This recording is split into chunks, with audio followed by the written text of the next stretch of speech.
Terry McAuliffe faces the music in Virginia and counters by playing the race card. Joe Manchin puts a stake through the heart of Joe Biden's Build Back Better plan. And Joe Biden falls asleep during a climate change conference. I'm Ben Shapiro. This is The Ben Shapiro Show.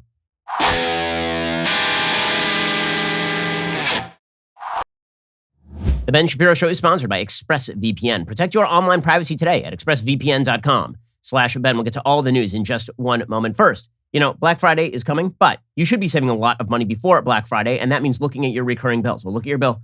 What are you spending money on? Your cell phone provider, aren't you? Aren't you? Well, go check out Pure Talk to stop all of that. You want to do something smart this month? I'm going to give you the life hack to cut your cell phone bill in half. It is indeed Pure Talk. Pure Talk gives you killer 5G coverage on one of the largest 5G networks in the country and still saves the average family over $800 a year. I made the switch. The coverage is great. Their US-based customer service actually cares about you, and Pure Talk's prices are pretty much wholesale. Unlimited talk, text, 6 gigs of data for just $30 a month. Keep your number, keep your phone, or this month you can get Black Friday prices on new phones, like the iPhone 12 for just $479, which is one heck of a deal. They have a 30-day risk-free guarantee, so you literally have nothing to lose. Go to puretalk.com, shop for a plan and phone that is right for you, then enter promo code Shapiro. You will save 50% off your first month and save on a new phone. That is puretalk.com, promo code Shapiro. Pure Talk is simply smarter wireless. Some restrictions apply. See site for details. Alrighty, so today is the big election in Virginia, and the polls are extremely close in Virginia. According to the 538 polling average, Glenn Youngkin is up about 1 point on Terry McAuliffe. Now, there's the possibility that McAuliffe, if the election is that close on Election Day, wins because of the early voting. McAuliffe was still ahead. Okay, but if there is a surge for Youngkin, which it seems like there is, because just a few weeks ago, McAuliffe was up pretty big. If you go back to the beginning of October, the poll average had McAuliffe up 3. If you go back further than that, if you go back to August, McAuliffe was up 8. Youngkin has slowly but steadily closed the gap, and he finally overtook him last week or so. Okay, because of that, Youngkin, I think, is going to get better turnout. If I have to put money on it today, I say that Youngkin wins. And there are some early indicators that that is, in fact, the case. So, for example, last night in Virginia Beach, McAuliffe had to cancel an event, presumably because nobody was actually going to show up. According to 13newsnow.com, Election Day is approaching, and both candidates running for governor want to make sure people are getting out to vote. Republican Glenn Youngkin and Democrat Terry McAuliffe were both initially scheduled to hold events in Virginia Beach on November 1st. But a spokesperson for McAuliffe said he would no longer be having one in Hampton Roads. Instead, he was going to be campaigning in a different portion of the state. The reason being, more people were going to show up for Youngkin than McAuliffe, and it was going to look really bad. Now, what the media are trying to do is find anyone in a Youngkin crowd who looks like a racist, because they must categorize everybody voting for Youngkin as a racist. This is the closing pitch. See, the thing is this. People are not enthused about McAuliffe, and no one is enthused about McAuliffe. And Democratic votes are largely predicated on a heavy black turnout these days. Ever since 2012, Democrats have basically hoped to replicate the Obama coalition both nationally and in the states. And the idea there is if you get outsized black turnout and you get sort of normal turnout from everybody else, then you'll win elections, because that's what Barack Obama did in 2012. If Barack Obama did not have outsized turnout in places like Ohio in 2012, he does not win the election. Okay, so in 2020, Joe Biden got extremely heavy black turnout, and it turned out very well for him. Right, as a percentage of the population, blacks outvoted their percentage of the population again in 2020. But in 2021, 2022, there doesn't seem to be quite as much enthusiasm from black voters to get out there and vote. And so Democrats are trying desperately to get black voters out there to vote. And the way that they are doing this is by claiming over and over and over again that Glenn Youngkin is a racist. And the media are complicit in all of this, of course, because this is what they do. And so there's a picture that was flying around the internet last night of a guy at a Youngkin rally who apparently had a brand new jean jacket with a Confederate flag sewn on the back of it. Like it was brand spanking new. And the guy looked like he was maybe in his 50s or 60s. And no one knows who he is. Nobody at the rally knows who he is. But there's a picture of him from behind, and the media were spreading this far and wide, because if there's one person in a 200-mile radius of a Glenn Youngkin rally who has a Confederate flag on the back of his jacket, this means Glenn Youngkin is, of course, a neo-Confederate. Now, again, after last week's debacle, in which you had a bunch of people from the Young Democrats of Virginia put up to it by the Lincoln Project, pretending to be white supremacists outside a Youngkin rally, I have suspicions. And I find it very suspicious that nobody in the media just went up to this guy and asked him a few questions about who he was. Because if he's going to be used as a stand-in for all of Youngkin's voters, you might at least want to know something about him.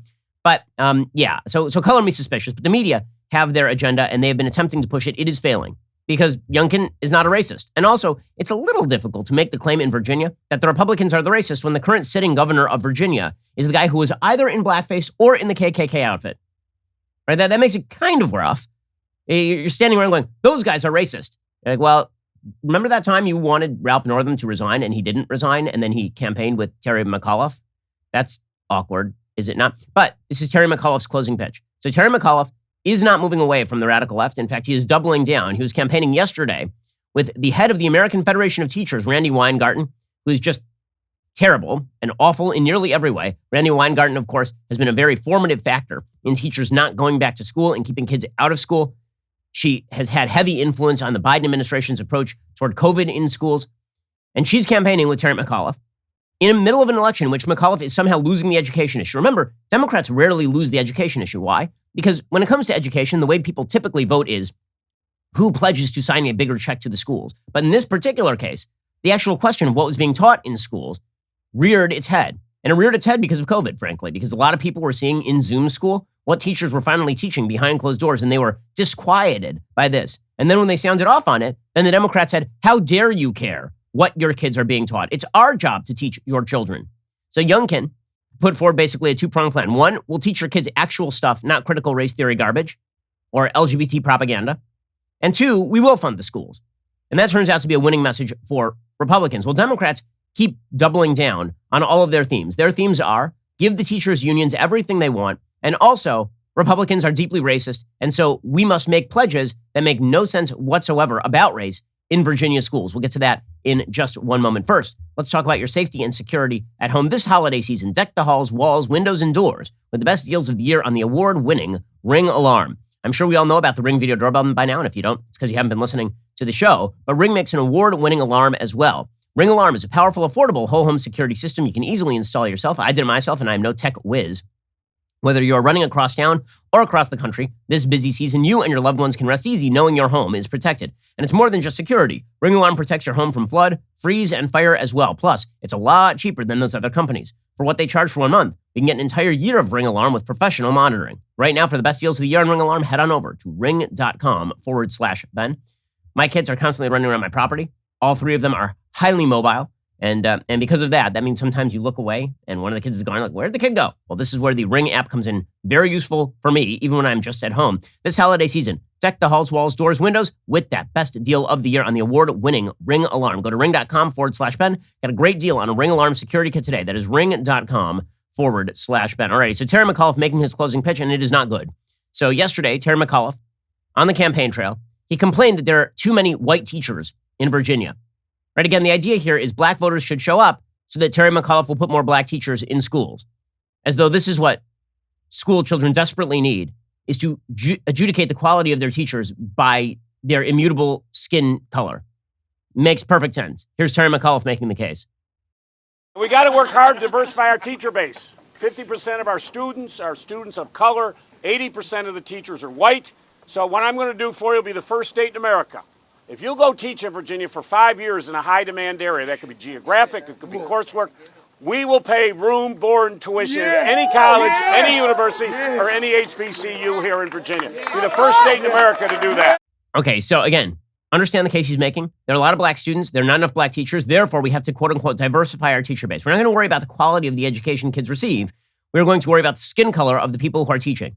So I think that people are less than sanguine when they hear from Terry McAuliffe that he is not interested in pushing critical race theory in schools, because he's literally pushing it on the campaign trail. When you say that all inequality is a result of systemic inequity that must be reversed by actual discrimination, right? You're not going to discriminate on the basis of race and how you hire teachers. People are slightly untrusting. Here is Terry McAuliffe then denying that the issues people care about are even issues. And by the way, he's standing next to Governor Ralph Northam, who is not wearing blackface today. So he decided not to do that. Here's Terry McAuliffe. He talks about critical race theory. Let's be clear, folks. Critical race theory has never been taught in the Commonwealth of Virginia. He says day one he's going to ban it. He's going to ban something that doesn't exist. Critical race theory doesn't exist. It's a figment of your imagination. And all of those kids who are learning about racial essentialism in schools, they don't exist. Their parents don't exist. By the way, it is always a very smart plan to tell a bunch of parents that their concerns are completely specious, that they make no sense whatsoever. In the middle of a race, you're losing. In a state that Joe Biden won by 10. Really good, solid campaigning here from Terry McAuliffe. And then McAuliffe goes further, right? He says that Youngkin is only invoking CRT because he's racist. In fact, if you mention critical race theory, it's because you're a racist, not because so much of our intellectual discourse has been about critical race theory for the past several years. Right? Talk about white privilege, which has skyrocketed in mentions in the New York Times. Talk about the systemic racism of American systems, the bleeding down of that to the lowest educational levels, which we've detailed on the program.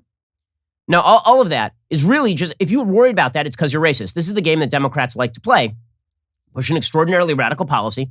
And if you notice, it's because you're bad. We're going to push LGBTQIAA plus minus sign percentage caret, right? We're going to push propaganda from all of these various groups.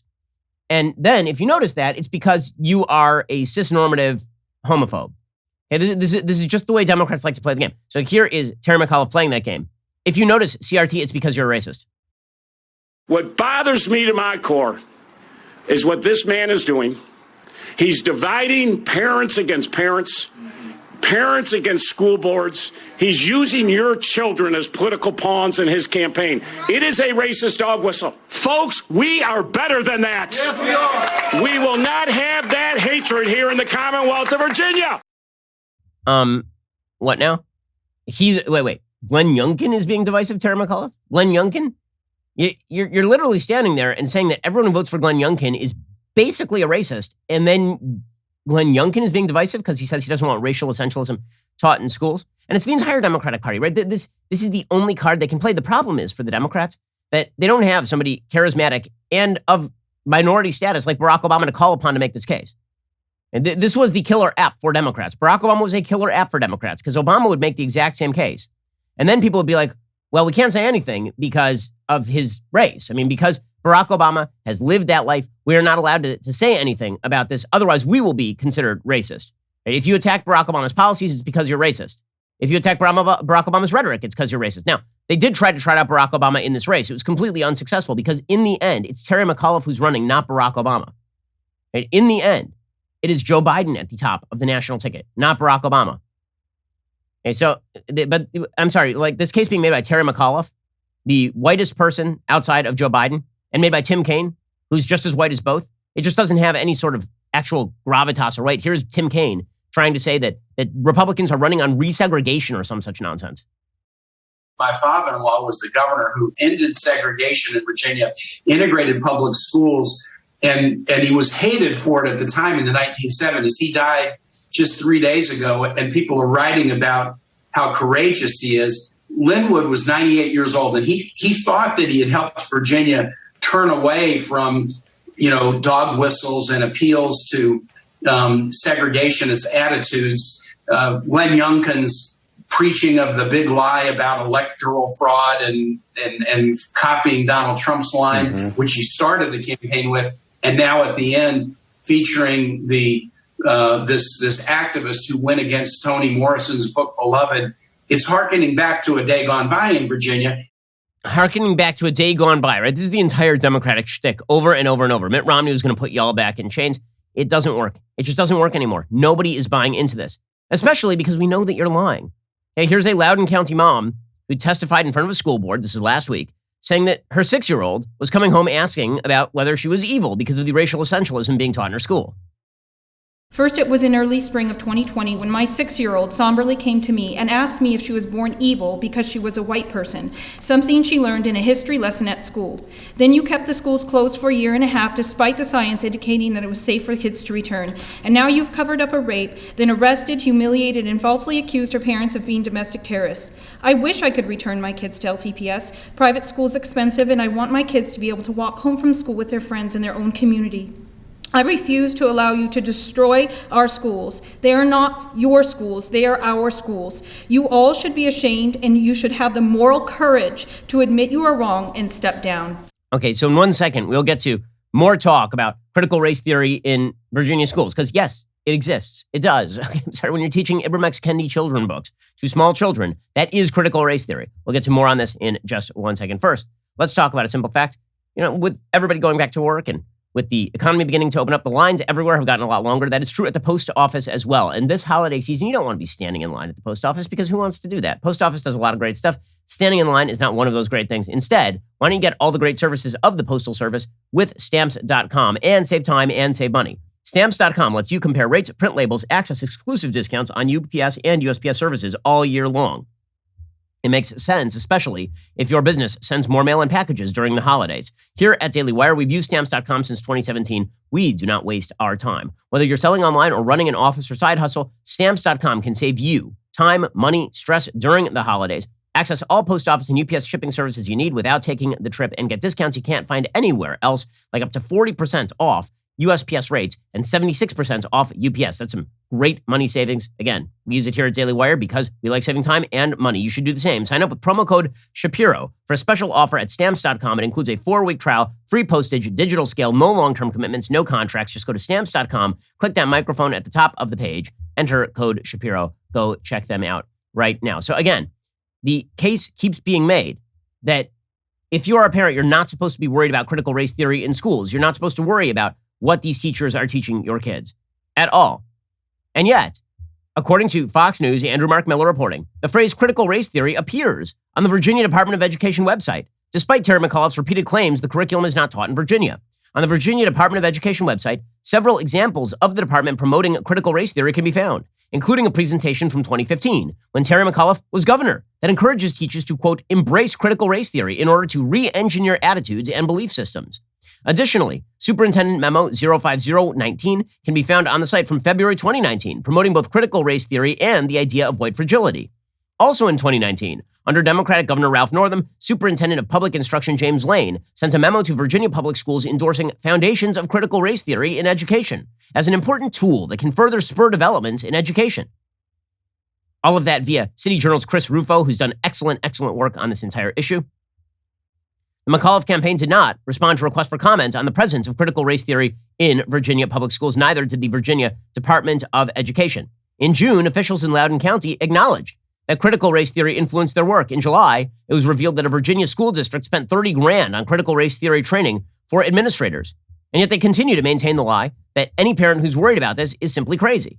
That any parent who is upset about the possibility of their children being taught the racial essentialism represented by critical race theory is crazy.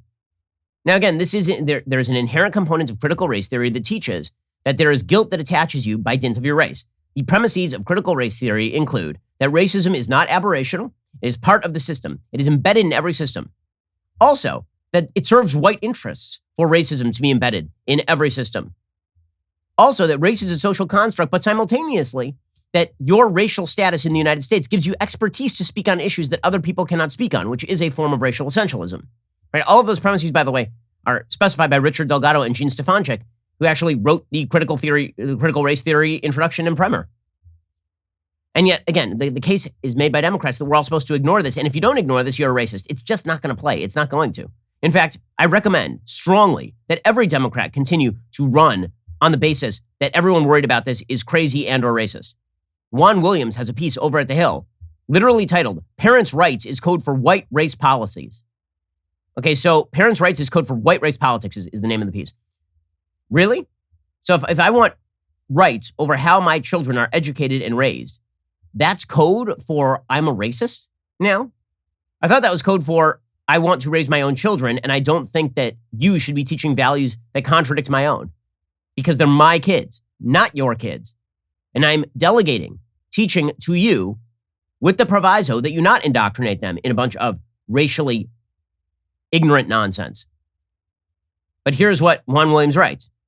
He says, now Virginia Republicans are back with a new and improved culture wars campaign for 2021. The closing argument is once again full of racial division. This time it is dressed up as a defense of little children. The rallying cry is parents' rights. It's a campaign to stop classroom discussion of Black Lives Matter protests or slavery because it could upset some children, especially white children who might feel guilt. Okay, literally no one is saying that you can't teach children about slavery. All we are saying is that you cannot say that every discrepancy in American life is brought about because the systems of the United States are inherently evil. Okay, that we're saying you can't teach because it's false. But of course you can teach kids about slavery. Honest to God, I wonder whether these people have ever been inside a classroom. Of course kids are being taught about slavery. Is there a child in America who doesn't know about the evils of slavery? Literally, my 7-year-old daughter knows about it. I've talked about the evils of slavery with my 7-year-old daughter because she likes American history and wants to know about it, and it's important. This idiotic notion that if you stop teaching critical race theory, which is a framework for seeing America as evil and wrong and its institutions as fundamentally flawed and sinful, that if you don't teach that, somehow you're obscuring America's history, is inane. Or that if you don't want other people teaching that to your kids, that you are therefore engaged in white supremacist politics, as Juan Williams is sort of suggesting here, it's crazy. Says Juan Williams, unlike their earlier defense of Confederate monuments, the Parents' Rights campaign message at first glance looks to have zero to do with race. That puts Democrats on the defensive. They're in the uncomfortable position of calling the attention of suburban white moms to divisive racial politics being used by Republican Glenn Youngkin's campaign. Terry McAuliffe, the Democratic candidate, calls the Republican message a racist dog whistle. Some of the Charlottesville white extremists are now on trial in a civil case for their violent attacks, and so we should all remember that, says Juan Williams. There's a long history behind the latest racist political appeals. It wasn't that long ago that racist Southern politicians rallied against integration with an argument for states' rights. Wait, hold on. What does this have to do with rallying against integration? It's literally rallying on the basis of we should treat people as individuals and not by dint of skin color. That's literally the opposition to critical race theory. But it's again, keep running on this basis, Democrats. Really, keep doing it. I'm eager to see how this goes for you. Truly eager. They are doing this, by the way, and the media are repeating it. Larry Sabato, who used to be a much more interesting analyst over at the University of Virginia Center for Politics, he's doing the same routine. Critical race theory is a big nonsense argument. Again, the idea here is that anytime you notice a Democrat doing a radical thing, you're the problem, not the Democratic thing. Here's Larry Sabato making the case that Republicans are running a racist campaign because they want to not teach racism in public schools. The operative word is not critical, and it's not theory. It's race. What a shock, huh? Race. That is what matters, and that's why it sticks. There's a lot of, we can call it white backlash, white resistance, whatever you want to call it. It has to do with race. And so we live in a post-factual era anyway, Chris. This is a post-factual era. It doesn't matter that it isn't taught in Virginia schools. It's this generalized attitude that whites are being put upon, and we've got to do something about it, we being white voters. So that's what it is. It's, again, white supremacy. Now, the goal here is to not drive out suburban moms who are all going to vote against Terry McAuliffe today. The goal here is to drive a wedge and say that black voters are being put upon if you don't want to teach critical race theory, which is a lie. It's not true. And it's not going to work. It's not going to work. McAuliffe has run an abysmal campaign. People are not interested in his governance. He is running in a year where Joe Biden is deeply unpopular, and he's got a problem. He also happens to suck as a campaigner. He's just bad. I mean, his closing line is that Glenn Youngkin wants to put kids in hospitals, and then he just blows the numbers completely on how many kids are in hospitals thanks to COVID. Here he was yesterday. We got to protect our students. Today, 1,142 of our children have been hospitalized with COVID. No, 19 kids are in the hospital right now because of COVID in all of Virginia. Yeah, running a solid guy. I wonder why he's losing. We'll get to more of this in just 1 second because, again, parents have reason to worry about their kids in Virginia public schools. We'll get to more on that in just 1 second. First, let's talk about a simple fact. You need a mattress that is made just for you. You personalize everything else in your life, right? You go to a restaurant and you don't want onions on the salad. You're going to tell the waiter about it. So how about that thing you spend 8 hours a day on? That mattress. Shouldn't that be personalized to you? Helix Sleep makes that happen. They've got a quiz. It takes just 2 minutes to complete. They match your body type and sleep preferences to the perfect mattress for you. Why would you buy a mattress made for somebody else? With Helix, you're getting a mattress you know will be perfect for the way you sleep. Everybody's unique. Helix knows that, so they have several different mattress models to choose from. They've got soft, medium, and firm mattresses. Mattresses great for cooling you down if you sleep hot. Mattresses great for spinal alignment to prevent morning aches and pains. Even a Helix Plus mattress for plus-size sleepers. So if you're looking for a mattress, you take the quiz, you order the mattress you're matched to. The mattress comes directly to your door, shipped for free. You don't ever need to go to a mattress store again. They've got a 10-year warranty. You get to try it out for 100 nights risk-free. They'll even pick it up for you if you don't love it, but you will. Helix even has financing options and flexible payment plans, so a great night's sleep is never far away. Just go to helixsleep.com/Ben. Take their 2-minute sleep quiz. They will match you to a customized mattress that'll give you the best sleep of your life. Helix is offering up to $200 off your mattress order and 2 free pillows for our listeners at helixsleep.com/Ben. I love my Helix Sleep mattress. You will love your own. Go check them out right now. helixsleep.com/Ben for up to $200 off your mattress order and 2 free pillows. Alrighty, so why are parents so worried about Loudoun County? New breaking story from Luke Rosiak, who's done unbelievable work at Daily Wire reporting on Loudoun County, like since the very beginning. You need to support us here at Daily Wire. Become a member over at dailywire.com using the promo code REALNEWS and get 25% off. do that because you need to support our investigative reporting, which has made a big difference in this particular race. Now Luke has a new report. Quote, internal Loudoun County School Board emails show a shifting explanation about how much school board members knew about a bathroom sex assault, with one member writing to the superintendent in the wake of cover-up allegations that he might have, quote, missed an email informing him about it, even though he previously responded to that same email asking a follow-up question after also hearing about the incident from someone else. So basically, they're now claiming ignorance when Luke Rosiak has the receipts. From my memory, I recall only learning about it during the public comment process. Democrat board member Harris Mahedevi wrote to the superintendent on October 12th, one day after the Daily Wire revealed a girl had been raped in a bathroom on May 28th, that the superintendent had denied it in a public board meeting June 22nd, and that the school system had quietly transferred the assailant to another school where he was arrested for a different sex assault on October 6th. As has been previously reported, immediately after the May rape, Ziegler wrote to the school board member saying, quote, the purpose of this email is to provide you with information regarding an incident that occurred at Stonebridge High School. This afternoon, a female student alleged that a male student sexually assaulted her in a restroom. 3 weeks later, on June 22nd, Ziegler said in a public board meeting that, quote, to my knowledge, we don't have any record of assaults occurring in our restrooms. None of the school board members raised the discrepancy. But a week after that, on June 28th, it was on the mind of school board members that the newly obtained emails show. Mahedevi replied to the May 28th email that day, writing, quote, Dr. Ziegler, has there been any update on this case? Ziegler replied, the matter is under investigation by law enforcement. I'm unable to provide an update. That same day, school board member Beth Bartz also wrote the superintendent suggesting she'd heard of the sexual assault from parents. She said, in addition to understanding where the Loudoun County public schools are in regards to allegations of sexual assault, I would like to know how LCPS will handle the rally on Wednesday. Ziegler didn't address the question about sexual assault, but only informed her he'd lock up the administration building to make it unavailable to attendees in the event of angry parents. Bartz subsequently announced her resignation from the board. So that is not great. So they literally are saying that they didn't know about it, but they were replying to emails specifically about the alleged sexual assault. So they did a wonderful job of protecting your kids. Folks, take control of your school boards or get your kids out of the public schools. Those are your choices. I mean, really, if you want to protect your kids, those are the two choices. Okay, meanwhile, Joe Biden's plans are completely falling apart.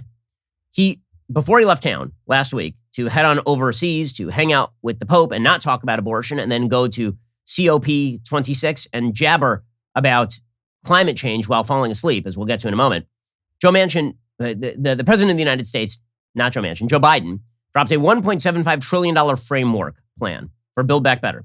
That was supposed to be half of the price of the original $3.5 trillion sticker. There's only one problem. It was a lie. A lot of the cost was still there. They were just creating false sunsets. They were saying, what if we put this plan in place, the child tax credit, for 1 year?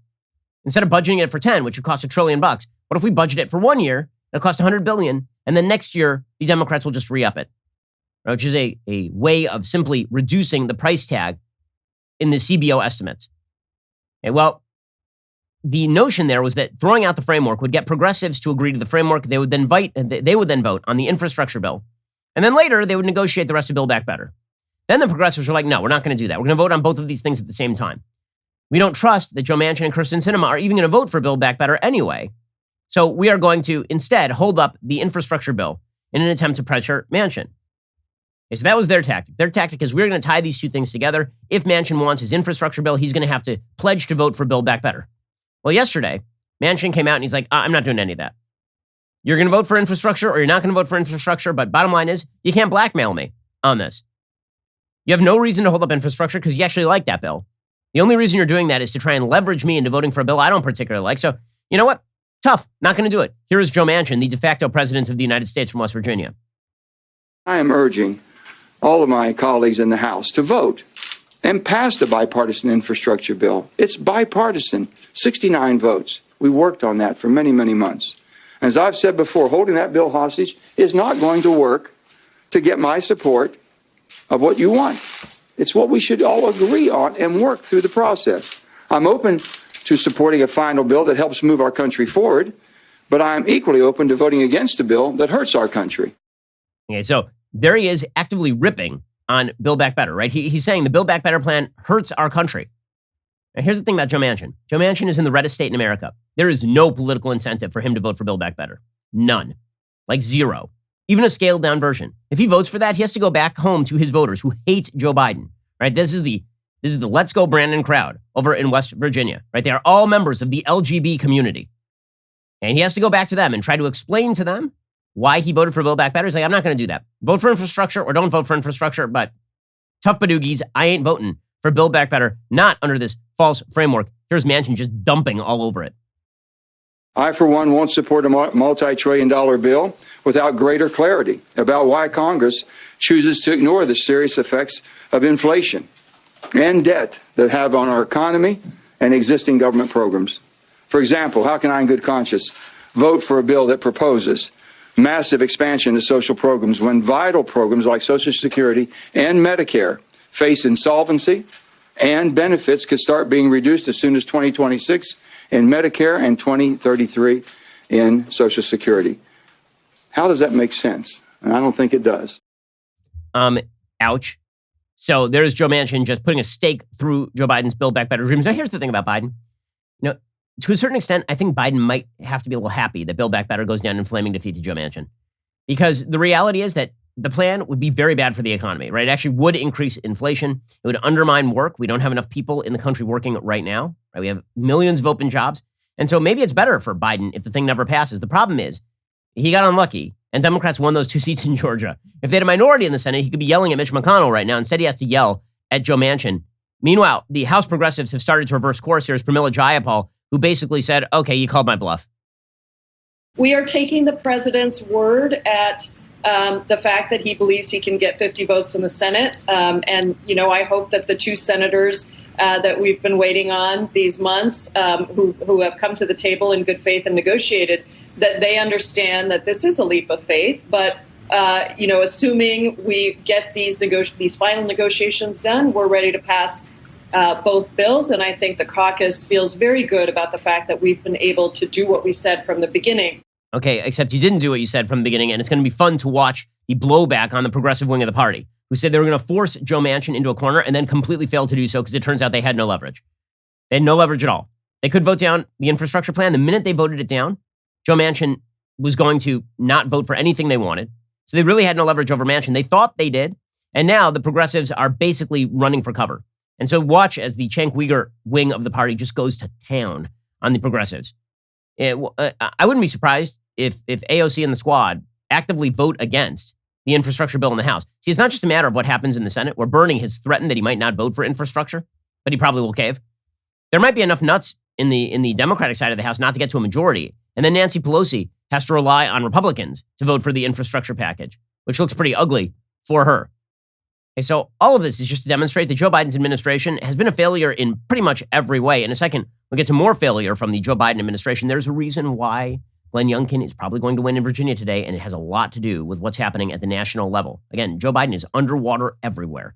We'll get to more on this. Like, global warming has now affected his poll numbers to the extent that the water levels are rising and he is completely submerged. We'll get to more of this in just 1 second. First, I am thrilled to introduce an incredible app everyone who buys gas needs to know about, Get Upside. So you might have checked out the sticker shock at the gas station these days. It is wild. If you're in California, you might be paying $6 a gallon, $7 a gallon in some places. Well, wouldn't it be great to save some money when you pump your gas? My listeners are making up to 25 cents for every gallon of gas every time they fill up. Just download the free Get Upside app in the App Store or Google Play right now. Use promo code Shapiro and get a bonus 25 cents per gallon on your first fill up. That's up to 50 cents cash back. Don't pay full price at the pump anymore. Get cash back using Get Upside. Just download the app for free. Use promo code Shapiro to get up to 50 cents per gallon cash back on your first tank. Some people who drive a lot are making as much as $200 to $300 a month in cash back. There is no catch. The cash back gets added directly to your account. You can cash out anytime to your bank account, PayPal, or an e-gift card for Amazon and other brands. Just download the free Get Upside app. Use promo code Shapiro to get up to 50 cents per gallon cash back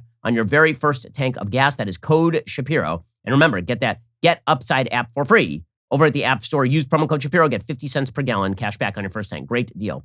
Also, Daily Wire's growth, it's showing no signs of slowing down. I mean, we have a lot coming, man. We have so much content in the pipeline. I can't believe it, honestly. And we are seeking exceptional candidates for open positions across several departments within the company to join in our success as we continue to expand. Our current list of open positions on the team here at Daily Wire includes, but is not limited to, you ready for this? Podcast marketing manager, content coordinator, publicity manager, member experience representative, managing editor, sales representative, producer, and analytics engineer. It's a lot of open jobs. So if you are a young person particularly looking to get into the media industry and you got some background in any of these fields, if you're looking to move to a hot area like Nashville, or if you want to work for the show, maybe South Florida, you need to apply. You owe it to yourself. You don't have to be young, by the way. As long as you're well qualified, come on down. If you think you've got what it takes to join the fastest growing conservative media company in America, we want to hear from you. For a full list of open positions and details, and to apply, please visit dailywire.com/careers. Again, dailywire.com/careers. Some of you will send me emails personally, and I do check them out, and I try to forward them. But if you want to make sure that your resume actually gets into the hopper, go check out dailywire.com/careers. You're listening to the largest, fastest growing conservative podcast and radio show in the nation.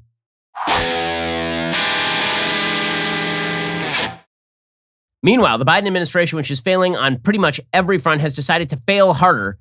According to hotair.com, the Labor Department is now going to publish their federal vaccine mandate within days. Now, one of the things that we have seen across the country is that vaccine mandates have led to wild shortages in everything from healthcare to policing to fire departments. And yet Joe Biden is still going to try and ram through this Labor Department mandate via OSHA. Good luck. It was announced by the Labor Department this week. The Federal Register will be publishing the final details of Joe Biden's vaccine mandate with employers with more than 100 employees. This was done after the Office of Management and Budget completed its mandatory review of the new rule this morning. The rule is expected to impact more than 100 million employees nationwide. It's being referred to as an emergency temporary standard, assuming you believe they have anything they have to say at this point. Of course, the options being offered to non-government employers are different than those in some, but not all parts of the government. That shouldn't come as any surprise because consistency hasn't really been a thing. According to CNN, a Labor Department spokesperson said on November 1st, the Office of Management and Budget completed its regulatory review of the ETS. The Federal Register will publish the emergency temporary standard in the coming days. The Occupational Safety and Health Administration has been working expeditiously to develop an emergency temporary standard that covers employers with 100 or more employees, firm or company-wide, and provides options for compliance. Now, I will note here, again, this policy makes no sense. If you're going to cram down a vaccine mandate, it should be completely universal, right? Why is it only restricted to companies with over 100 employees? Really, it turns out that COVID is generally being passed in small areas. If you have a company with over 100 employees, there's a good chance that your offices are rather large. Our offices in Nashville are very large. We have a couple of hundred employees over there. Probably a better chance that you're going to be spreading it in a very small space, but they're not targeting small businesses because they know about the blowback.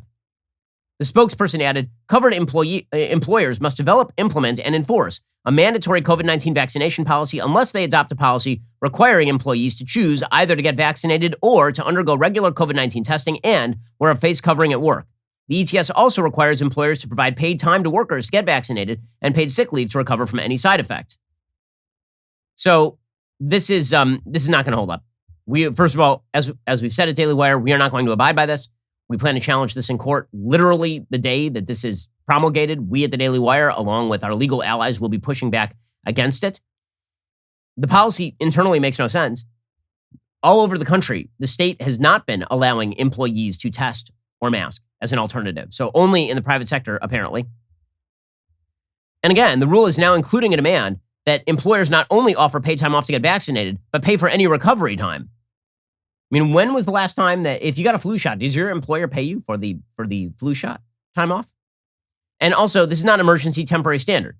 So there's a good shot this thing gets struck down in court. But again, it's Joe Biden just trying to be able to say that he's keeping his promises. Here's the problem. People on the left seem to think that when Joe Biden keeps his promises, it makes him more popular. What if when Joe Biden keeps his promises, it makes him less popular because his promises suck? How about that? New polling shows, according to NBC News, that more people oppose the vaccine mandates than favor the vaccine mandates. I said this all along.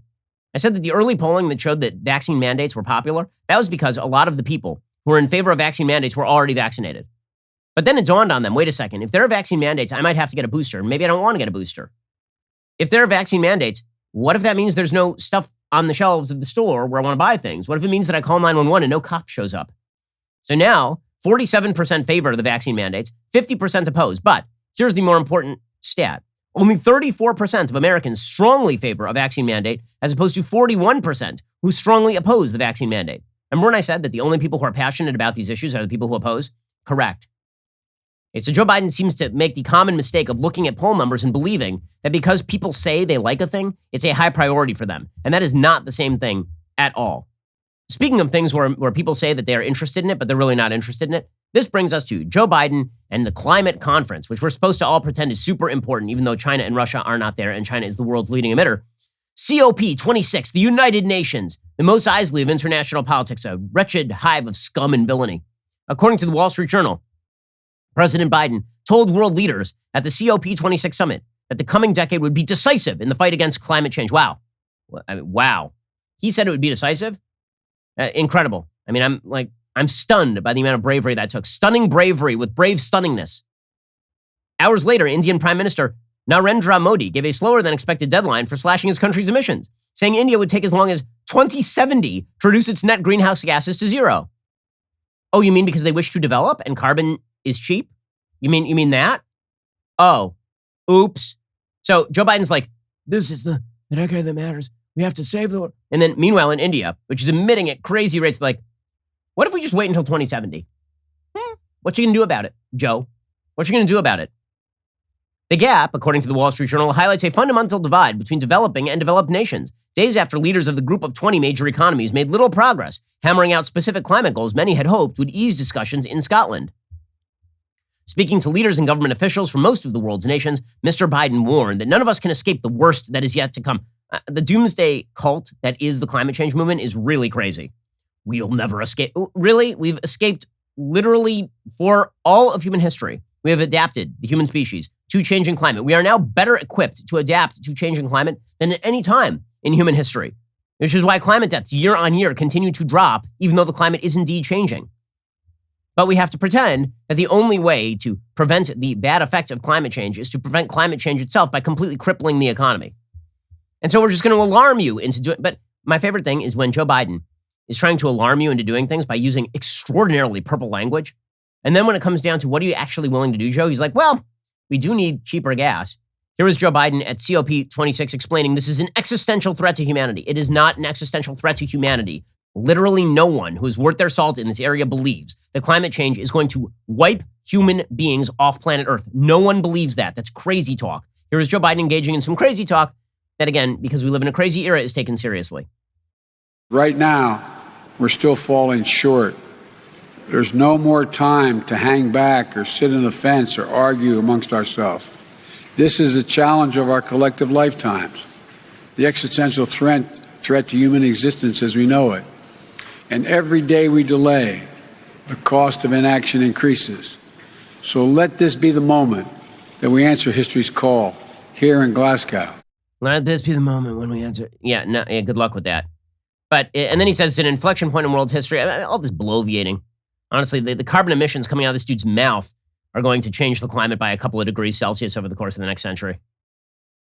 Within the growing catastrophe, I believe there's an incredible opportunity, not just for the United States, but for all of us. We're standing at an inflection point in world history. We have the ability to invest in ourselves and build an equitable, clean energy future, and in the process, create millions of good-paying jobs and opportunities around the world. Yeah, okay. If anybody believes, by the way, that the green energy sector is going to make up for the carbon sector right now, you are out of your mind. No one believes this. If that were the case, by the way, then the investment community would have already dumped money into this area to the extent that we would already be transforming. And in some areas we are, right? I mean, we already have Teslas, right? Like electric cars are going to be a thing, but here's the thing. Cars are actually not the chief source of emissions when it comes to climate. Right? Actual power plants are the chief source of emission when it comes to climate, and developing nations need those. And then Joe Biden went on to apologize for Donald Trump pulling out of the Paris Agreement as though the Paris Agreement meant anything. I do like John Kerry, the Easter Island head behind Joe Biden. The old white face of the anti-climate change movement is really always astonishingly inspiring. I guess I shouldn't apologize, but I do apologize for the fact the United States, the last administration, pulled out of the Paris Accords and put us sort of behind the eight ball. The first thing I did when elected, I see my friend nodding his head over there because we talked about this before while I was running. Yeah, put us back in the useless agreement that didn't do anything. Nobody kept to it, but I hate Trump, so you know. Okay, so all this is so exciting and so necessary and so deeply moving. Joe Biden is so there for it. He is so on the mark. He is, like, if called upon, he will spring to his feet. He will answer the call. This is the inflection point. We have to prevent the catastrophe of a world boiling itself to death. Joe Biden fell asleep. Like, actually fell asleep. in the middle of one of these climate change conferences. You can see him. There he is. Eyes start to close. And Joe Biden is gone. He is now sleeping in the middle of this conference. There he is. He is clearly out. He's clearly out cold. Like my baby in the backseat of the car on a long drive. Joe Biden is gone. He is just slow. In fact, Joe Biden had to be woken up by an aide to clap at the end of the speech. I am not kidding you. That is a thing that actually happened. Our doddering elderly again, the face of a decaying West is Joe Biden, a career politician who's never done a productive thing in his entire life, who is now the president of the United States, pledging to destroy the fundamental institutions of the West, ranging from family to free markets, in order to achieve a utopian vision that will never be achieved, but will maximize the power of old people like Joe Biden. Like that is, he's a pretty good metaphor. He is, just like as a human. He's just a good metaphor for what's happening right now. By the way, the same Joe Biden who is suggesting that we have reached the end, that it's all over, we've reached the end, he's seeking more oil production, according to the New York Times. Oops. Days earlier, according to the New York Times, he was urging the world's largest oil producers to pump more. The incongruity was on center stage, both at the Global Climate Summit, currently taking place in Scotland, and in Rome this past weekend, during a gathering of leaders from the 20 largest economies. According to the New York Times, the president's comments highlighted the political and economic realities facing politicians as they grapple with climate change. On the surface, it seems like an irony, said Biden, but the truth of the matter is, you've all known, everybody knows, the idea we're going to be able to move to renewable energy overnight was just not rational. You could let the pumping slow and raise the prices and let your constituents suffer. You could do that if you are Joe Biden. Well, you could do that, but then you'd bear the political brunt. He's not willing to do that, which is amazing for a guy who says we have to have the courage to move into a new tomorrow. Like, it's super important. Move into a new tomorrow. Meanwhile, by the way, the tech community is mobilizing on behalf of the propaganda as per our usual arrangement. According to the Washington Post, Twitter now says that they're going to attempt to combat climate disinformation by steering its massive user base to reliable information with more context, a strategy the company calls pre-bunking. Or you could go with just propagandizing. The rollout coincides with the UN COP26 Climate Summit in Glasgow, Scotland. By the way, that is not going to make people suspicious of the institutional powers that be at all. When you coordinate what information people can see, we'll probably believe you. Probably, we won't be suspicious at all that maybe this is part of a larger plan to reshape the institutions of the planet. Twitter users will be directed to online hubs containing credible, authoritative information, according to a company blog post. These guides will appear in users' Explore tabs, their Twitter search portals, and relevant trends lists, according to a Twitter spokesperson. The platform wants to get ahead of any coordinated falsehoods that could surface during the summit, which aims to chart an aggressive course to cut greenhouse gas emissions and slow Earth's warming. So the company spokesperson says they need reliable, authoritative hubs of information from global experts. Yeah, I'm sure that'll go well. Whenever you have our institutional betters telling you what you can and cannot see and how you ought to think about crucial issues that affect your life, that definitely fosters trust. The belief by all these people that the more they control your life, the more you trust them is totally crazy. But it is something that they continue to double down on over and over and over again on everything from education to climate change. I am gratified to see that I'm not the only one who's calling out COP26. I have to say, I'm very gratified to see that. So, Greta Thunberg, one of the great heroines of our time. Greta Thunberg is basically like Jesus in every single conceivable way, except for none of them. But she is a little child will lead them. And she's no longer a child, she's an adult, so I can make fun of her as much as I want. And Greta Thunberg appeared outside of the summit, the COP26 summit. Literally her entire job in life is just to run around yelling at the adults. The adults have disappointed us. You have disappointed Greta. Greta's disappointed in you. Except when she's dancing ecstatically to Rick Astley. Greta's very upset with you. I honestly don't know what Greta's going to do with her life when she hits like 50. Like, what do you do at that point? You just yell at the 80-year-olds? Or do you start yelling at the children? In which case, you're just an adult. You know, like right now, the charm and wonder of Greta Thunberg is that she was a very young person, and now she's only a moderately young person yelling at the adults. I feel like by the time she's 23, the magic has worn off a little bit here. But Greta Thunberg did say what is true. She says, inside here, they're all just speaking words, verbiage that means nothing. And so she went off on the climate conference. She's not wrong. inside COP. They're just politicians and people in power pretending to take our future seriously, pretending to take the present seriously of the people who are being affected already today by the climate crisis. Change is not going to come from inside there. That is not leadership. This is leadership. I like when she declares herself a leader. That's fun. Change is not going to come from world leaders saying things. It's from me, in a field, with 7 of you. Say that's where leadership really comes in. Greta Thunberg. So that was pretty great. I enjoyed that. The best part is when she starts cursing at the adults. It's pretty great. So here she continues with her rant. But again, she's not wrong. All the people who are inside there are pretending to care about climate change, but don't care enough to actually do anything because they understand the reality of the world, which is that there are costs and benefits to policies, and that the benefits, when it comes to radically redefining how the world economy works, radically underestimate the cost. The cost is way greater in the near term, the midterm, and the long term. If you take the sorts of drastic action that people like Greta would like for you to take, you actually wreck the world economy and you set the world back a couple of 100 years. All to please a Nordic child who's no longer a child, who's now an adult. So she can just vote like everybody else. And then her voice would be equivalent to everybody else's. So, but here she was going off on the adults as usual. I'm never going to stop being pleased that Greta is disappointed in all of us. I just think it's great. She's like a prophet of old. And she just stands there and talks about how disappointed, like prophets in the old days, they used to say that God is disappointed in you because you're sinning. And now Greta says that she is disappointed in you. It's not that God is disappointed. She is disappointed in you. And so long as Greta, honestly, I need to wear a bracelet that says WWGTD. What would Greta Thunberg do? Or IGTDIY. Is Greta Thunberg disappointed in you?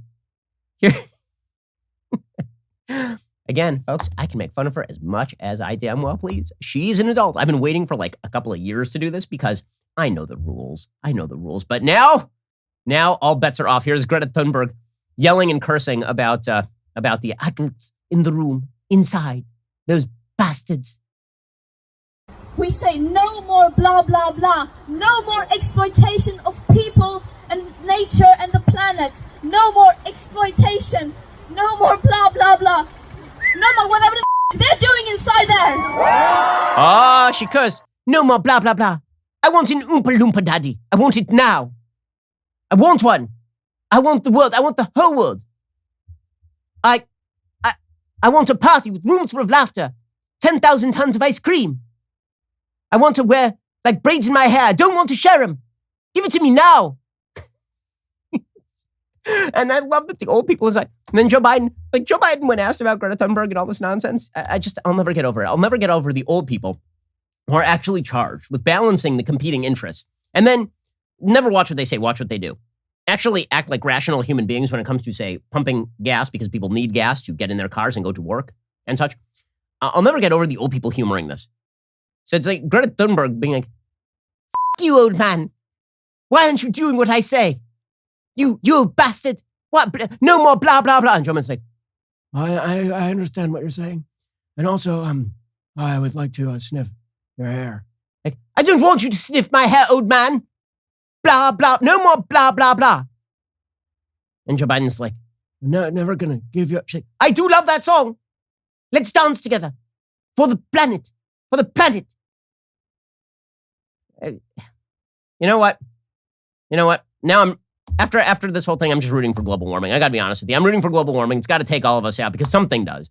We are a civilization with a death wish. And the longer we humor corrupt, old, doddering idiots and small children who don't know anything about the world, the worse things are going to get. So now I'm rooting for global warming. I'm on global warming side now. So I'm just going to go outside. I'm just going to let my car idle in the driveway for like a couple of years for no reason because humanity deserves it. Like we deserve it. All right. We've reached the end of today's show.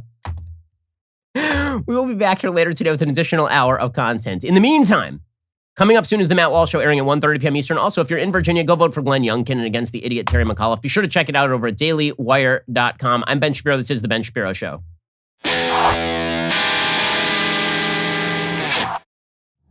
The Ben Shapiro Show is produced by Elliot Feld. Executive producer, Jeremy Boring. Our supervising producer is Mathis Glover. Production manager, Pavel Wydowski. Associate producer Bradford Carrington. Host producer Justin Barber. The show is edited by Adam Sayevitz. Audio is mixed by Mike Coromina. Hair and makeup is by Fabiola Cristina. Production assistant Jessica Kranz. The Ben Shapiro Show is a Daily Wire production. Copyright Daily Wire 2021. On the Matt Walsh Show, we talk about the things that matter, real issues that affect you, your family, our country, not just politics, but culture, faith, current events, all the fundamentals. If they matter to you, come check out the show.